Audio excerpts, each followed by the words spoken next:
이번 시간에 우리가 어, 사람 사이에 생기는 그런 문제들을 어떻게 해결할 수 있을지 생각해 보겠습니다. 그런 것은 우리가 사회생활하면서 많이 겪는 것들이죠. 내가 속해 있는 집단에서 사람들과 문제없이 하는 일에 집중할 수 있다라고 하는 것은 큰 복이 됩니다. 그런 것 때문에 일을 할 수 없다라고 하면 그 사람의 미래는 어떻게 되겠습니까? 그럼 제가 거기에 대해서 한 가지 드릴 말씀이 있다는 것입니다.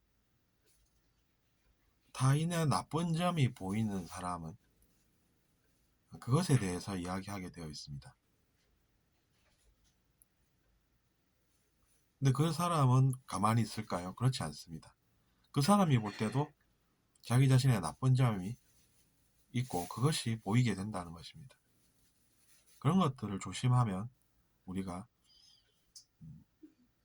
상대방에 대해서 나쁜 점이 보이지 않아서 그 사람과 웃고 지낼 수 있고 또 나쁜 사이가 되지 않을 수가 있다는 얘기입니다.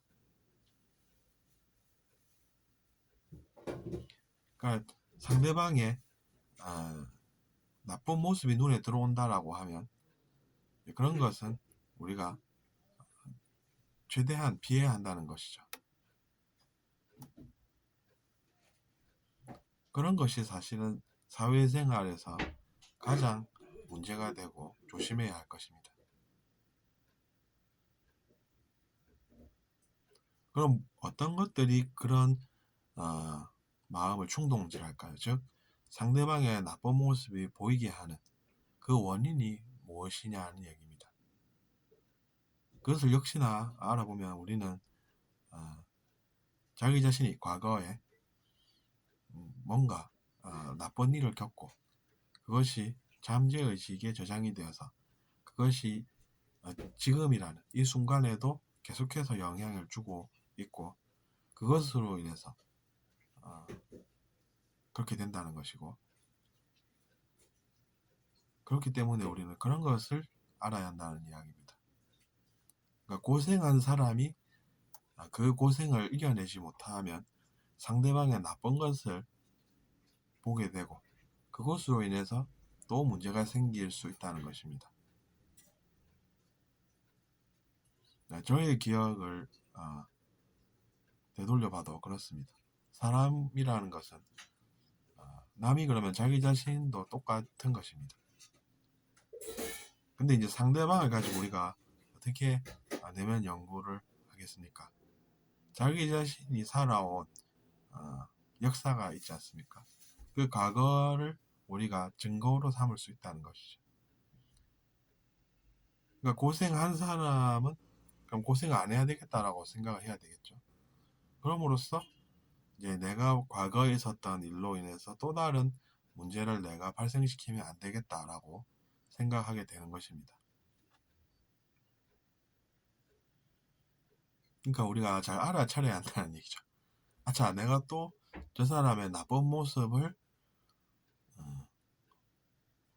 봤구나 이렇게 알아차려 버리면 그것을 또 우리가 수습을 통해서 해결할 수가 있다는 얘기고,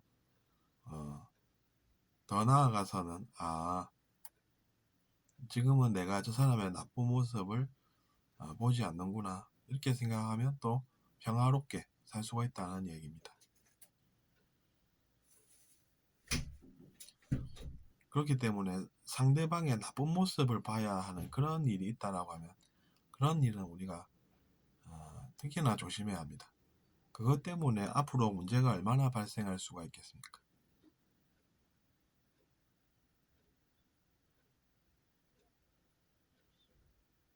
그렇기 때문에 여러분도 그런 상대방의 나쁜 모습을 봐야 한다라고 하면 그 일에서 자유로워지시기 바랍니다. 그것만이 세상이 아니라 자기 자신의 미래에 현명한 선택을 하는 것이 되기 때문입니다. 그런 것도 우리가 예전에 문제를 겪었으면 이제는 알아야 하지 않겠습니까? 계속해서 같은 문제가 생길 수는 없지 않습니까? 그래서 뭐 예전에 그런 일이 있었다라고 하더라도 그러면 지금은 이제 그런 문제가 안 생길 수 있다는 거 아니야, 이렇게 받아들이는 그런 것도 제가 말씀을 드립니다. 사실은 제가 또 그런 생각을 체험을 통해서 하기 때문에 제가 제 이야기를 하는 것입니다. 사실은 모두가 자기 자신에 대한 이야기입니다. 그래서 제가 뭐 굳이 그렇게 말씀 안 드리더라도 제가 하는 이야기 속에서 저의 인생을 느낄 수가 있는 것입니다. 그래서 이번 시간에 우리는 사회생활 하면서 상대방과 문제가 있는 그런 사람들이 계시다면 한번 들어보셨으면 하고 올려본 이야기가 되겠습니다. 들어주셔서 감사하고 잘 들으셨다면 구독 부탁드리겠습니다.